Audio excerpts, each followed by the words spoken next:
evening sun was sinking low, casting long shadows across the small town.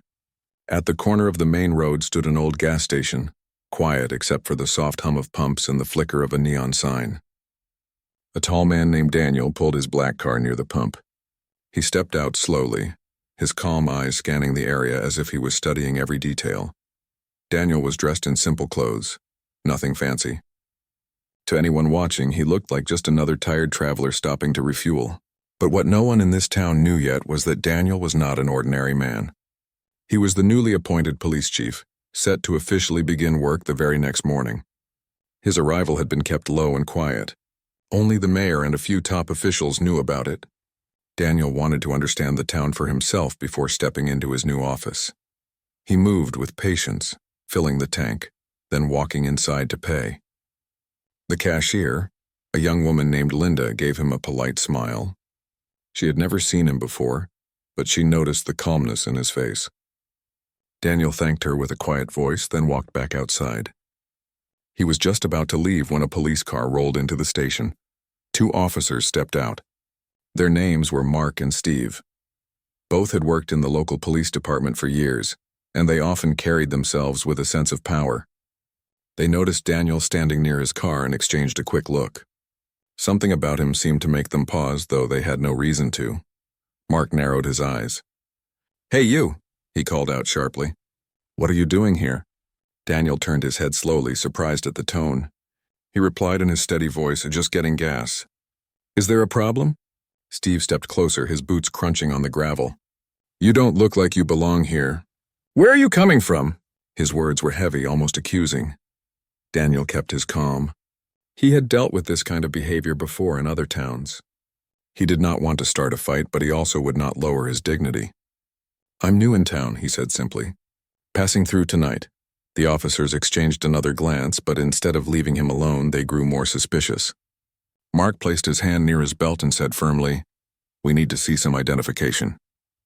Daniel nodded. He had nothing to hide.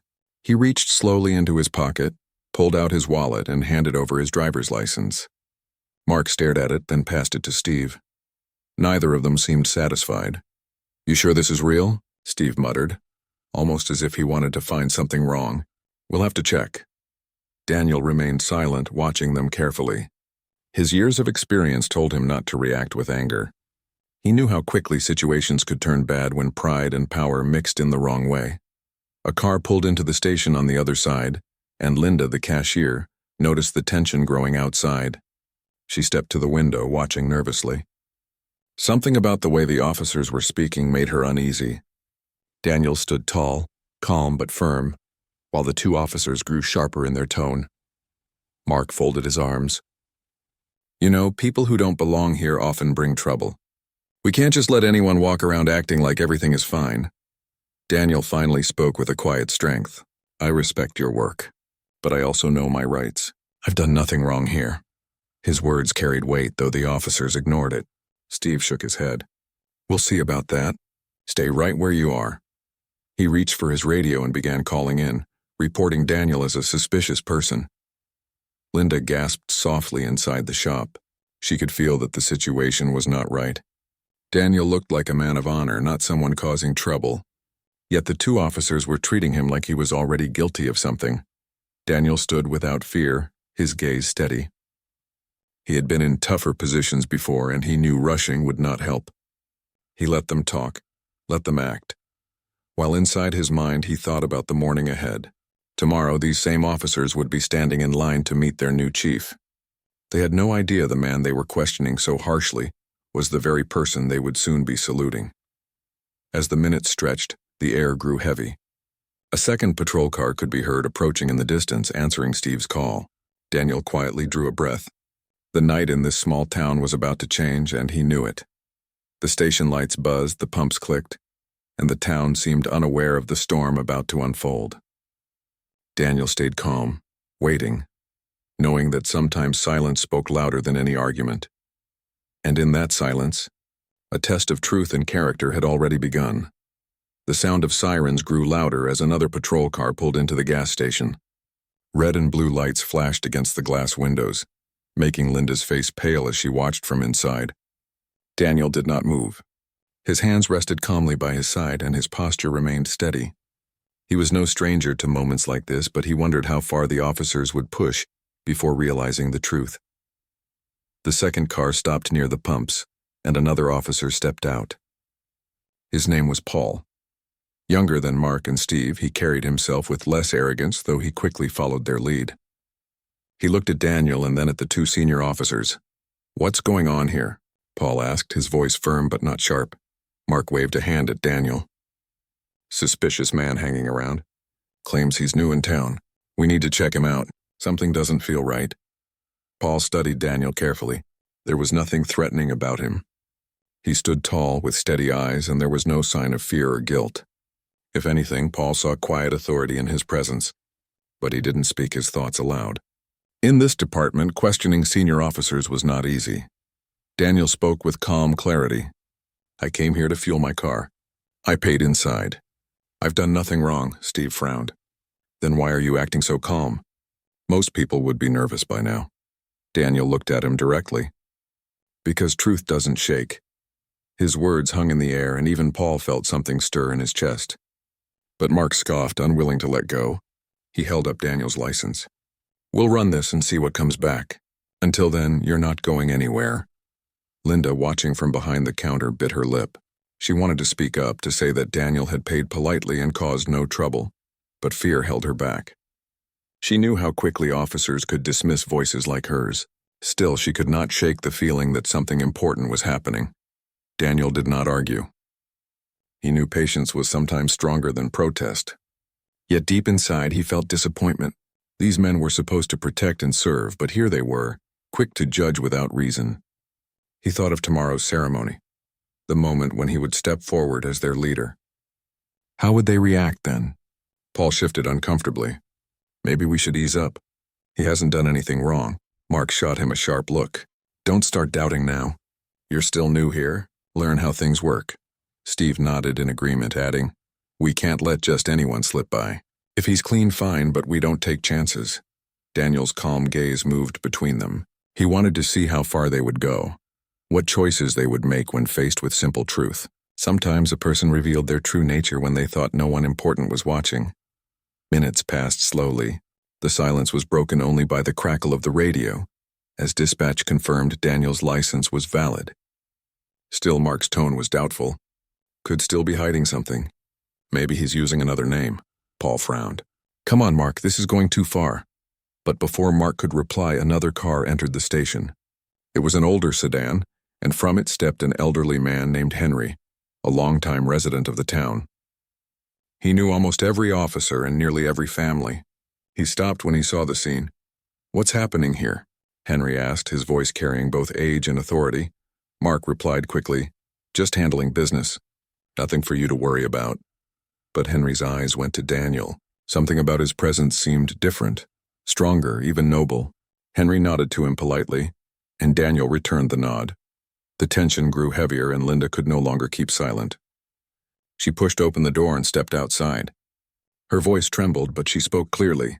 He came in, paid for his gas, and was polite. "He didn't do anything wrong?" The officers turned to her, surprised. Steve's expression hardened. "Stay out of this." "Go back inside," but Linda stood firm. "No, I saw everything." "You're treating him unfairly." Her words seemed small compared to flashing lights and sharp uniforms, but they carried courage. Daniel gave her a small, respectful glance, as if to say her bravery did not go unnoticed. Mark, however, grew frustrated. "Enough. If he has nothing to hide, then coming with us won't be a problem." He reached for his handcuffs. Paul hesitated. He had followed Mark and Steve's lead before, but now his chest tightened. Something about this didn't sit right. He felt the weight of choice pressing down. Should he follow orders blindly, or should he trust the truth in front of him? Daniel remained calm. He did not resist, did not raise his voice. He knew the night was weaving its own story, and the ending would be revealed soon. As the handcuffs clicked open in Mark's hand, the station lights flickered. A sense of change hung in the air. Tomorrow was near, and with it a revelation that would shake the very ground these officers stood on. For now, silence ruled, but in that silence, the stage for truth was being built. The night air grew heavier as Mark tightened his grip on the handcuffs. Daniel stood motionless, his eyes steady, his breath even. He could sense that the moment was shaping into a lesson, not just for these officers, but for the entire town. Paul shifted his weight from one foot to the other. He wanted to speak, but his words caught in his throat. Something deep inside told him this man was not ordinary. He had seen nervous men before, guilty men who tried to cover their fear with words. But Daniel was different. He carried himself with calm dignity, as if he already knew the ending of this story. Linda's voice broke the silence. "You don't need to do this," she said, her eyes fixed on Mark. "He has not hurt anyone. You're making a mistake." Mark shot her an annoyed look, but Henry, the elderly man, stepped closer. "I've lived here a long time," Henry said slowly. "I've seen good men and bad men, but this one right here does not look like trouble." Steve's jaw tightened. He did not like being challenged, especially in front of townsfolk. "This is police business," he snapped. "Go home, both of you." Daniel finally spoke, his voice calm but strong enough to carry. Sometimes the way a man uses his power shows more about him than any badge or uniform. You must ask yourself, are you serving the people or serving your pride? His words cut through the night like a blade. Paul looked down ashamed while Linda's heart beat faster. She felt that Daniel's voice carried a wisdom she had not heard in a long time. Mark, however, grew angrier. He stepped forward and grabbed Daniel's arm. "Enough talking. You're coming with us until we figure out who you really are." Daniel did not resist. He let Mark hold his arm, but his eyes did not waver. "If this is what you believe is right, then do it," he said softly. At that very moment, a black SUV turned into the gas station. Its headlights swept across the pumps, catching everyone's attention. The vehicle stopped, and out stepped a man in a neat suit carrying a briefcase. His name was Mr. Harris, the mayor of the town. He had come to meet Daniel quietly before the official introduction the next morning. When Harris saw the scene, his eyes widened in shock. "What on earth is going on here?" he demanded, walking quickly toward them. Mark straightened, but his hand was still on Daniel's arm. "We caught this man acting suspicious. We were about to bring him in." The mayor's face darkened. He looked at Daniel, then back at the officers. "Suspicious?" His voice was sharp now. "Do you have any idea who this man is?" Steve frowned, confused. "We're doing our job. Who is he then?" Harris drew a deep breath and said with clear authority, "This man is Daniel, the new chief of police. He starts tomorrow morning." The words dropped like a heavy stone into water. Silence spread across the station. Linda gasped softly. Henry shook his head, almost in disbelief. Paul's eyes went wide, his doubts now confirmed. Mark froze, his hand still holding Daniel's arm. Slowly, almost reluctantly, he let go. His face burned red and he struggled to find words. Steve stepped back, stunned, his mouth opening but no sound coming out. Daniel stood tall, his calm gaze never leaving them. He had not spoken his title earlier because he wanted to see the truth of the department he was about to lead. Now that truth stood naked before everyone, the mayor's voice grew firm. "You two should be ashamed. Instead of welcoming a man who came here to serve, you treated him like a criminal without cause. Is this how you protect our town?" Neither Mark nor Steve answered. Their pride had been pierced and their actions stood exposed. Paul stepped forward, his voice low but clear. "I felt it," he admitted. "I knew something was wrong with the way this was handled. Chief, I'm sorry. They should not have done this." Daniel gave him a small nod. The strength of a man is not in never making mistakes, but in admitting when he sees them. The mayor turned to Daniel. "Chief, I apologize on behalf of this town. This is not the welcome you deserve." Daniel looked at him with steady eyes. "The true welcome is not in words, but in actions. Tonight I have seen how much work lies ahead." Linda stepped closer, her voice trembling with emotion. "Chief, I saw how you stood calm through it all. I just want to say thank you. People like us need someone like you." Henry added, "This town will change under your watch, I can feel it." Mark and Steve stood silent, their eyes low, their authority suddenly fragile. For the first time in a long while, they were not the ones in control. Daniel looked at them one last time before speaking. "Tomorrow we begin a new chapter. I will not hold this night against you, but I will remember it, and I hope you will too." The flashing lights faded as the patrol cars were switched off. The night grew quiet again, but the station still carried the weight of what had happened. Everyone present knew they had witnessed more than just an argument at a gas station. They had witnessed the first test of a leader, a test passed not with anger or force, but with patience and dignity. And as Daniel returned to his car, the town itself seemed to hold its breath, waiting for what tomorrow would bring. Morning sunlight spread across the small town, painting the streets in gold. People opened their shops, children hurried to school, and the town began its usual day. But inside the police department, there was an unusual tension. Every officer knew today was important. The new police chief was arriving. Daniel walked up the steps of the station with a calm stride. He wore a simple but sharp suit, and his eyes carried the same quiet strength as the night before. The memory of what had happened at the gas station was fresh in his mind. But he did not let it harden him. This was the beginning of his service, and he intended to lead with fairness. Inside the building, officers gathered. Some stood straight, others whispered among themselves. Mark and Steve were there too, their faces pale. They had not slept well. Shame pressed heavily on them, and they were afraid of how the new chief might expose them. Paul stood nearby, silent but thoughtful. He remembered the calm dignity Daniel had shown, and he hoped the rest of the department would learn from it. The mayor, Mr. Harris, stood at the front, ready to introduce the new leader. When Daniel entered, the room grew silent. Every pair of eyes turned toward him. Some expected anger, others expected strict words. But Daniel only gave a small nod, his expression calm but firm. Harris cleared his throat. "Officers, this is Daniel, your new chief of police. From today forward, he will guide this department and this town." Polite claps echoed weakly through the room. Daniel stepped forward, his presence filling the space. He looked around, meeting the eyes of every officer. He wanted them to feel his honesty.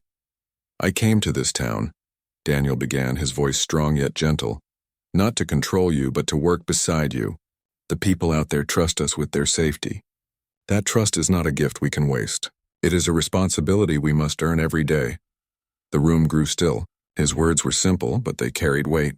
Even those who had doubted him felt something stir. Daniel continued, "A badge is not power. It is service. It is respect. It is fairness. If we forget this, then we lose the very reason we wear this uniform." Paul's chest lifted with pride. He felt honored to serve under such a man. Linda's words from last night echoed in his mind. People needed a leader like this. Daniel then paused, his eyes resting on Mark and Steve for a brief moment. Both men avoided his gaze, their shoulders heavy. But Daniel did not call them out in front of everyone. Instead, he chose another way. "There are times," Daniel said slowly, "when a person is judged before anyone knows who he really is. That is a mistake we cannot afford to make in this job. Every person we meet deserves dignity, no matter how they look or where they come from. If we forget that, we fail the people we swore to serve." Mark swallowed hard. Steve shifted uncomfortably. They knew exactly what Daniel meant. The other officers, unaware of last night's event, only thought it was a wise lesson from their new chief. The mayor smiled faintly, impressed with how Daniel handled himself. He did not use anger or revenge. Instead, he planted seeds of thought in every mind present. After the meeting ended, Daniel moved through the building, shaking hands with each officer, asking simple questions, listening carefully. He wanted to learn about them before giving orders. He believed respect started with listening. When he reached Paul, Daniel gave him a firm handshake. "I saw your courage last night," he said quietly so only Paul could hear. "Never lose it." Paul's heart swelled. "Thank you, Chief, I won't." Later, in his new office, Daniel sat at the desk that once belonged to the old chief. The desk was neat, but the files stacked on the shelves told stories of unfinished work. He opened a folder and began reading. Reports of complaints, small crimes ignored, and voices unheard filled the pages.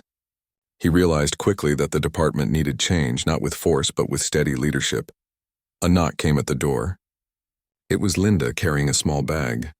She looked nervous but smiled politely. "I thought you might need breakfast, Chief," she said. Daniel accepted it with gratitude. "Thank you, Linda. Last night you showed courage too." "I saw it," she blushed slightly. "I only said what was true." "Truth is the strongest tool we have," Daniel replied. "Never stop using it." When she left, Daniel leaned back in his chair. He knew change would not come overnight. But he also knew that small steps built strong paths. His plan was clear: rebuild trust, remind the officers of their true purpose, and make sure no one in this town ever felt less because of who they were. In another corner, the first week of Daniel's service as chief of police was quiet on the surface, but underneath, A wave of change was beginning. Officers who were used to working without questions now found themselves watched more carefully. People in the town who once felt unheard slowly started to notice something new in the way the department moved. Daniel began his mornings early. Before most officers arrived, he was already at his desk, studying files and reports. He was not looking for numbers alone. He wanted to see patterns, to understand where the department had failed the people. Every complaint mattered to him. On Monday, he called the officers into the briefing room. They sat in rows, some leaning back, others crossing their arms. Mark and Steve sat together, silent but tense. Paul sat near the front, ready to listen. Daniel stood before them. "We are not here just to answer calls. We are here to serve this town with respect. Starting today, I want changes in how we respond to people." An officer raised his hand. "What kind of changes, Chief?" Daniel's voice was steady. "When you meet someone, you treat them as if they are your own family. You listen before you judge. You explain before you accuse. Every person deserves to walk away feeling respected no matter what the outcome." Some officers nodded. Others looked doubtful. Mark muttered under his breath, but Daniel ignored it.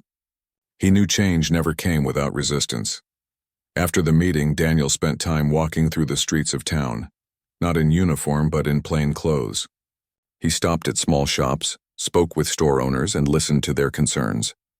He wanted people to see him not only as a chief behind a desk, but as a neighbor who cared.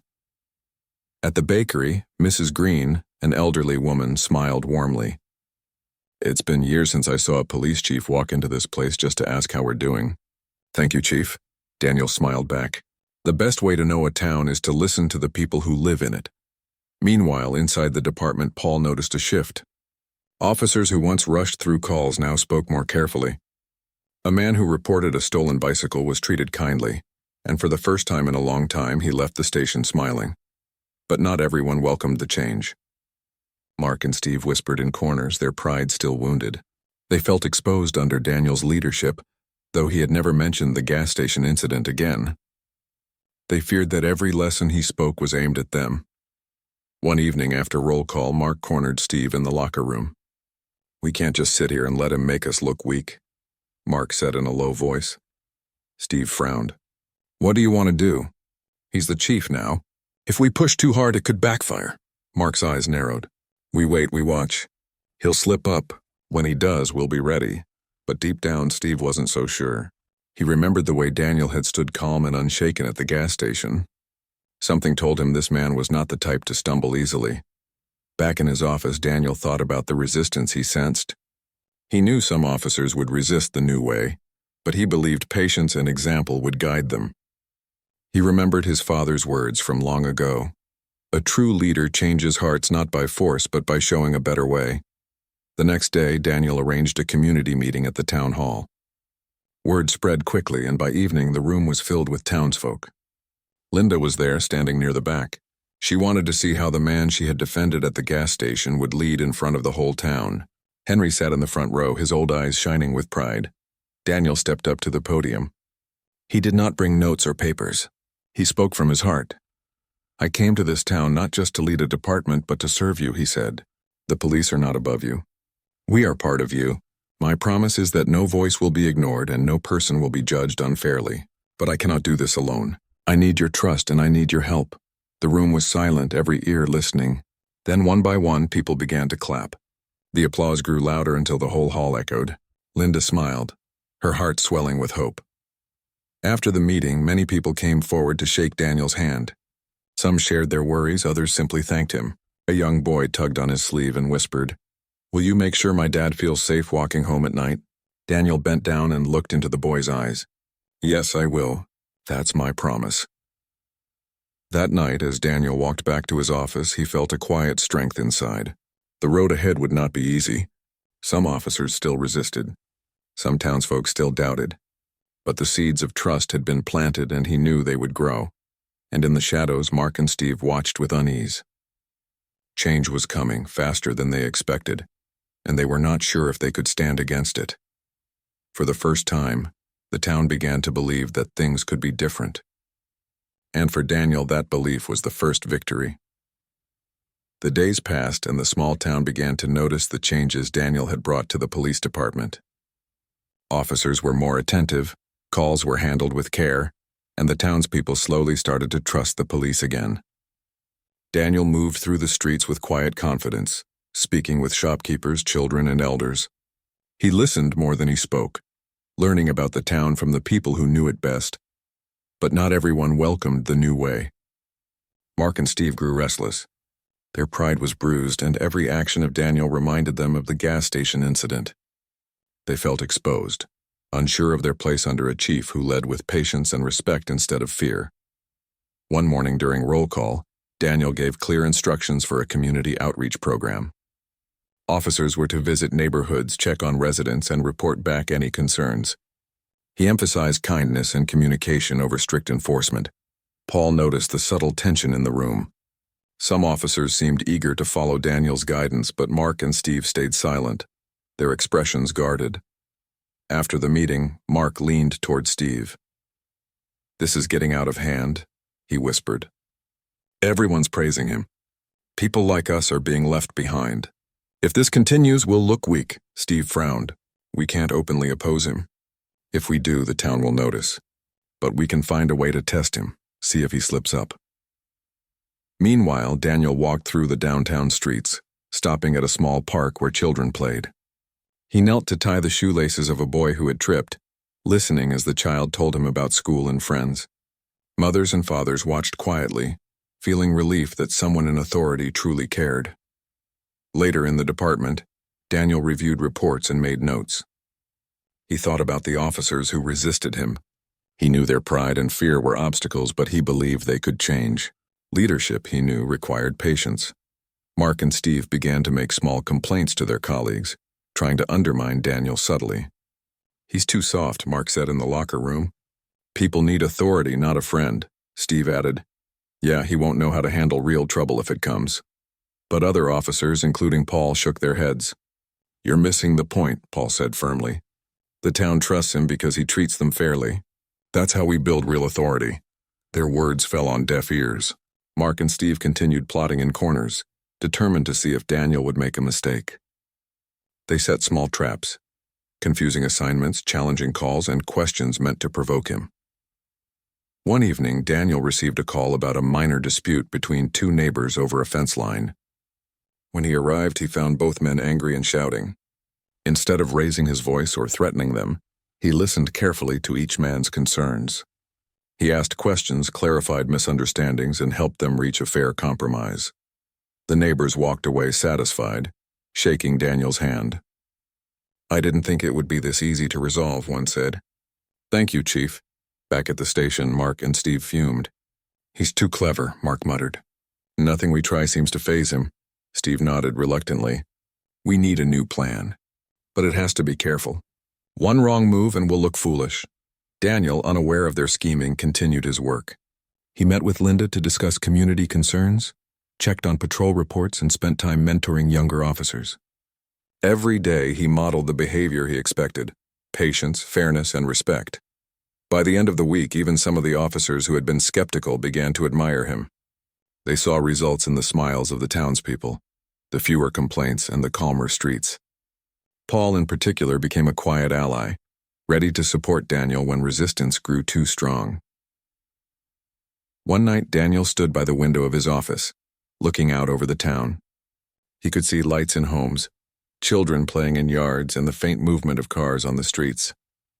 It was peaceful, but he knew challenges remained. Leadership was not just about praise, it was about guiding those who resisted, protecting the vulnerable, and keeping the trust of the people. Mark and Steve watched from the hallway, their faces tight with frustration. "We can't beat him by fighting," Mark whispered. "We have to wait for an opening, a mistake." Steve's expression was uncertain. "I'm not sure there will be one." He's careful. He thinks ahead. Daniel, inside his office, never imagined they were plotting against him. He focused on what mattered most: the town, the people, and the promise he had made. He believed in the power of example, knowing that true leadership often required patience more than punishment. And in the quiet night, a battle of wills had already begun, not with force, but with vision. Daniel was determined to show that respect and fairness were. The week had been challenging for Daniel, but the weekend brought no relief. Mark and Steve, frustrated by their inability to undermine him, decided to escalate their efforts. They began planning a series of small tests, designed to provoke Daniel into making a mistake in front of the town. Their whispers and secret meetings created a subtle tension that Daniel was not yet aware of. Early Saturday morning, Daniel was called to the outskirts of the town. A report had come in about a disturbance near the river where children often played. Parents were worried that teenagers were causing trouble. Daniel did not hesitate. He grabbed his coat and headed out, ready to resolve the situation peacefully. When he arrived, he found a group of teenagers arguing loudly. Two boys were pushing each other while others stood nearby, shouting and laughing. Daniel approached slowly, hands visible, showing he meant no harm. "Hey everyone," he said calmly. "Let's take a breath and talk about what's going on." The teenagers paused, surprised by his calm presence. One of the boys, tall and defiant, stepped forward. "Who are you to tell us what to do?" he demanded. Daniel smiled slightly, not with amusement but with understanding. "I am the chief of police, but that doesn't mean I'm here to punish anyone. I'm here to make sure everyone stays safe and heard. So let's figure this out together." The boy hesitated, then lowered his voice. Slowly, the argument dissolved into conversation. Daniel asked questions, listened carefully, and guided the teenagers to see both sides of the disagreement. Within a few minutes, peace returned, and the boys nodded in understanding. As he walked back toward his car, Daniel did not notice Mark and Steve watching from a distance. They had hoped the situation would escalate, but instead it ended calmly, leaving them frustrated. Back at the station, Daniel reviewed the day's reports. His phone buzzed with messages from townspeople thanking him for handling the situation without arrests or anger. Linda stopped by the office to drop off some documents and smiled. "The town really appreciates how you handle things, Chief," she said. Daniel nodded. "It's about listening, not forcing. People respond when they feel respected."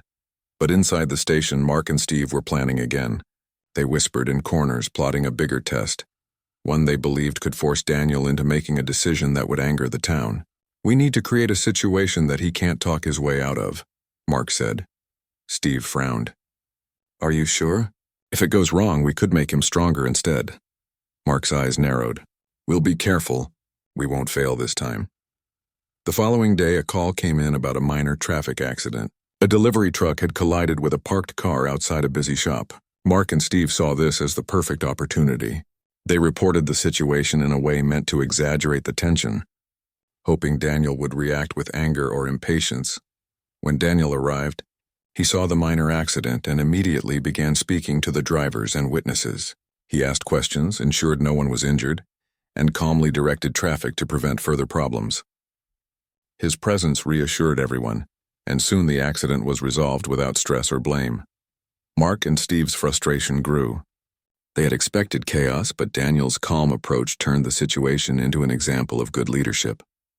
Paul noticed their expressions and whispered quietly, "They're learning the hard way. He's teaching without even trying." Later that evening, Daniel gathered the officers in the meeting room. He addressed the week's events and praised those who handled situations with care. "Every challenge is an opportunity," he said. "Even when someone tries to create trouble, our response shows who we are. Patience, fairness, and listening are always stronger than force." Mark and Steve said nothing. They realized that every plan they had tried had only reinforced Daniel's authority. Their pride remained, but slowly they began to see that the way forward was not by resisting him, but by learning from him. Outside the station, the town moved quietly, unaware of the small battles being fought inside the department. Daniel walked past, greeting shopkeepers and neighbors. Children waved, mothers smiled, and elders nodded in respect. His presence carried a sense of safety and fairness that the town had not felt before.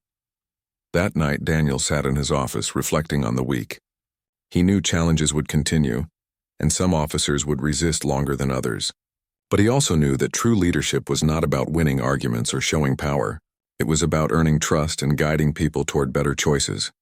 Mark and Steve, still plotting quietly, could not shake the growing respect the town had for Daniel. They realized deep down that his strength was not in anger or force, but in his ability to inspire confidence and calm. As the moon rose over the town, Daniel looked out the window and smiled slightly. The road ahead was still long, but he felt confident. He had faced his first real challenges as chief, and he had done so with patience and dignity. The town was beginning to see the change, and that was just the beginning. And somewhere in the shadows, Mark and Steve wondered if they would ever be able to match the quiet strength of the new police chief. The town had grown quieter in the mornings and warmer in the afternoons. Children played freely, shopkeepers greeted visitors with smiles, and the streets carried a sense of peace that had been missing for years. Daniel, now fully settled as the new police chief, walked through the town each day listening and learning, making sure the changes he had started were taking hold. Inside the police station, the atmosphere was different too. Officers who had resisted Daniel's leadership began to follow his example. Paul worked closely with him, learning to guide others with patience. Even Mark and Steve, who had once tried to undermine him, had grown cautious. They had begun to realize that Daniel's calm strength was not weakness but authority in its truest form. One Monday morning, a call came in about a lost child at the town fair. Panic had set in among the parents, and the news spread quickly. Daniel and his team moved immediately. He spoke gently to the child, comforting him and helping him find his parents. Within minutes, the child was safely returned, and the grateful parents could hardly contain their relief. When Daniel returned to the station, he called a meeting. "Every day is an opportunity to do better," he said. "The way we respond to the people of this town defines us. Today we showed trust, care, and calm. That is our strength," the officers nodded. Even Mark and Steve kept their heads down, listening quietly. They had seen Daniel handle situations with a patience and skill they could not match with pride or force.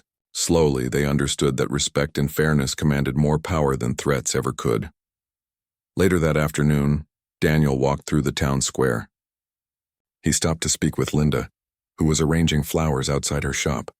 "The town is beginning to feel safe again," she said, smiling.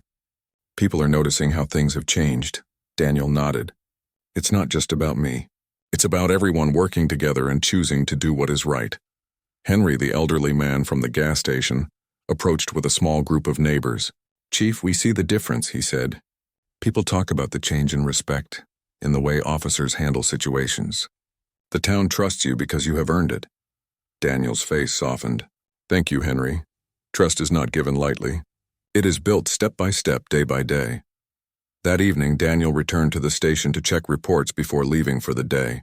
Mark and Steve stayed behind, hesitating at the doorway. Finally, Mark spoke. "Chief, we need to admit, your way works.